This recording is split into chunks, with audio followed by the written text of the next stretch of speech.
Assalamualaikum warahmatullahi wabarakatuh. Di sini kami akan menjelaskan tentang siklus pengeluaran yang terdiri dari pembelian dan pengeluaran kas. Sebelumnya perkenalkan dulu, nama saya Muhammad Rizal Ridho Madani dengan nomor NIM 039 dan teman saya. Saya Mira Anggreni dengan NIM 045. Nama saya Alfikul Irsa Ramadhani dengan NIM 190302053. Nama saya Nur Isnani Rayonentias, NIM 19030243. Kita akan membahas tentang apa itu siklus pengeluaran. Siklus pengeluaran atau expenditure cycle adalah serangkaian aktivitas bisnis dan operasi pemrosesan informasi terkait yang terus-menerus berhubungan dengan pembelian serta pembayaran, baik itu barang maupun jasa. Tujuan utama dalam siklus pengeluaran ini ialah untuk meminimalkan total biaya perolehan dan pemeliharaan persediaan, perlengkapan, dan berbagai layanan yang diperlukan dalam perusahaan. Selanjutnya, kita akan membahas aktivitas yang terdapat pada siklus pengeluaran. Ada 4 aktivitas dasar dalam siklus pengeluaran ini. Yang pertama ada pemesanan. Pemesanan seperti bahan baku, perlengkapan, dan jasa mengirimkan pesanan ke pemasok. Yang kedua ada penerimaan. Menerima barang atau jasa dari pemasok atau logistik inbound. Yang ketiga ada pemrosesan faktur. Meninjau dan menujui faktur dari pemasok. Yang keempat ada pengeluaran, yaitu pengeluaran kas untuk memproses pembayaran ke pemasok. Di sini saya ingin menjelaskan tentang memesan bahan baku, perlengkapan, dan jasa. Untuk proses pendekatan tradisional untuk mengelola persediaan adalah menjaga stok yang cukup sehingga produksi dapat berlangsung tanpa gangguan. Bahkan jika persediaan yang digunakan lebih besar dari yang diharapkan atau jika pemasok terlambat dalam pengiriman. Selanjutnya ada perencanaan kebutuhan material. Perencanaan kebutuhan material berupa untuk mengurangi tingkat persediaan yang dibutuhkan dengan meningkatkan akurasi.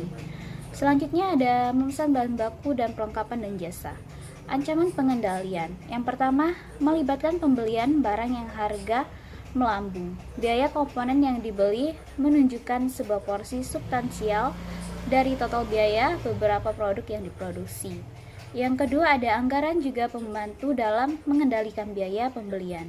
Pembelian seharusnya dibebankan pada sebuah rekening yang merupakan tanggung jawab dari seorang atau departemen yang menyetujui permintaan. Selanjutnya ada menerima bahan baku, perlengkapan, dan jasa. Di sini ada memo debit, mencatat penyesuaian yang diminta. Satu salinan memo debit dikirimkan pemasok. Yang berikutnya membuat dan mengembalikan sebuah memo kredit dalam pengakuan. Yang terakhir menerima bahan baku, perlengkapan, dan jasa. Di sini ada ancaman dan pengendalian. Yang pertama, menerima pengiriman barang yang tidak dipesan menghasilkan biaya-biaya terkait dengan pembongkaran, penyimpanan, dan kemudian pengembalian barang-barang tersebut. Yang kedua, prosedur pengendalian terbaik untuk mengulangi ancaman ini adalah menginstruksikan departemen penerimaan untuk menerima hanya pengiriman yang ada dalam pesanan pembelian yang disetujui. Selanjutnya yang ketiga, membuat kesalahan dalam menghitung barang yang diterima. Cara untuk mengendalikan pembelian jasa adalah menahan penyediaan yang sesuai agar bertanggung jawab atas seluruh biaya yang dikeluarkan departemen tersebut. Yang terakhir, pencurian persediaan. Aktivitas yang ketiga yaitu aktivitas persetujuan faktur. Pada aktivitas ini dilakukan pencocokan receiving report dengan purchase order dengan tujuan untuk mengetahui apakah semua barang yang dipesan sudah diterima atau dikirim semua. Kemudian dibuatlah voucher package untuk memastikan jumlah harga yang harus dibayar kepada supplier. Aktivitas ini ada 2 proses, yaitu proses sistem non-voucher dan sistem voucher. Dalam sebuah sistem non-voucher, tiap-tiap faktur yang disetujui bersama dengan dokumen pendukung diposting ke catatan pemasok individual dalam file utang dan kemudian disimpan dalam file faktur terbuka. Sedangkan sistem voucher yaitu sebuah dokumen tambahan yang disetujui sebagai voucher pencairan juga dibuat ketika sebuah faktur pemasok disetujui untuk pembayaran. Dalam aktivitas persetujuan faktur ini, ada beberapa ancaman dan pengendaliannya. Ancamannya yaitu bisa jadi kesalahan dalam faktur pemasok, ketidaksesuaian antara harga yang dicantumkan dan harga aktual yang dibebankan, atau salah hitung dari total jumlah jatuh tempo. Akibatnya, ketepatan matematis dari faktur pemasok harus diverifikasi dan harga serta kuantitas yang dicantumkan di sana dibandingkan dengan yang diindikasikan pada pesanan pembelian dan laporan penerimaan. Kesalahan dalam mencatat dan posting membayar ke pemasok menghasilkan kesalahan tambahan dalam laporan keuangan dan kinerja. Pada akhirnya, yang dapat berkontribusi pada pembuatan keputusan yang buruk. Pengendalian ini dengan cara mengendalikan entry data dan pemrosesan untuk memastikan integritas pemrosesan. Saya akan membahas mengenai pengeluaran kas. Prosesnya yaitu kasir adalah orang yang melaporkan ke bendahara bertanggung jawab untuk membayar pemasok. Hal ini memisahkan fungsi penyimpanan yang dijalankan kasir dari fungsi otorisasi dan pencatatan yang dijalankan oleh masing-masing departemen pembelian dan utang.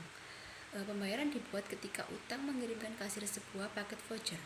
Meskipun banyak pembayaran terus dibuat dengan cek, penggunaan EFT dan FIDI semakin meningkat. Ancaman dan pengendalian. Ancaman lainnya yaitu membayar untuk barang yang tidak diterima. Pengendalian terbaik untuk mencegah ancaman ini adalah membandingkan kuantitas yang diindikasikan dalam faktur pemasok dari kuantitas yang dimasukkan oleh pihak pengendalian persediaan yang menerima transfer atas barang-barang tersebut dari Departemen Penerimaan. Ancaman berikutnya yaitu penggantian pembayaran atas biaya perjalanan dan hiburan. Bagi seorang pegawai untuk memesan berbagai penerbangan atau hotel, membatalkan semua kecuali yang termurah, tetapi menyerahkan klaim pergantian untuk opsi yang termahal. Cara terbaik untuk mencegah masalah ini adalah mensyaratkan pegawai untuk menggunakan kartu kredit perusahaan untuk perjalanan, karena hal ini memastikan bahwa perusahaan akan menerima jejak audit lengkap atas seluruh beban dan mengkredit ke rekening. Pencurian juga dapat terjadi melalui perubahan cek. Mesin perlindungan cek dapat mengurangi resiko ancaman ini dengan mencetak jumlah dalam warna yang berbeda, biasanya kombinasi tinta merah dan biru. Rekonsiliasi bank adalah sebuah pengendalian detektif yang penting untuk mengidentifikasi penipuan cek. Jika dilakukan dengan tepat waktu, rekonsiliasi tersebut mempermudah pemulihan dari bank. Sekian penjelasan dari kami. Terima kasih.